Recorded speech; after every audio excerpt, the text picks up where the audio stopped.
السلام علیکم ورحمۃ اللہ وبرکاتہ۔ محترم سامعین کرام، آپ سب کا استقبال ہے Urdu news T V channel پر۔ آج آپ حضرات کے سامنے ہم ایک خبر لے کر کے آئے ہیں جس کا تعلق دارالعلوم دیوبند سے ہے۔ آپ حضرات دارالعلوم دیوبند کا وہ لیٹر پیڈ سماعت فرمائیں، میں آپ حضرات کو پڑھ کر کے سناتا ہوں۔ آپ سب سے گزارش ہے اگر آپ چینل پر نئے ہیں سبسکرائب کر لیجئے گا، اس طریقے کی خبریں آپ سب کو سننے کو مل جائے کریں گے انشاءاللہ تعالی، اور ویڈیو کو زیادہ سے زیادہ لائک اور شیئر بھی کر دیجئے گا۔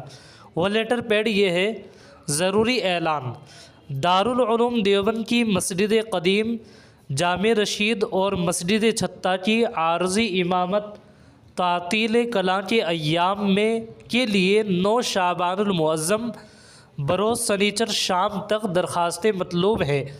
امیدواران طلبہ درخواست میں درجہ تعلیم، کمرہ نمبر اور موبائل نمبر ضرور تحریر کریں، اور یہ بھی وضاحت کر دیں کہ کون سی مسجد میں امامت کے لیے امیدوار ہیں۔ صرف وہی طلبہ درخواست دیں جو مکمل ایام تعطیل میں دارالعلوم میں مقیم رہیں گے۔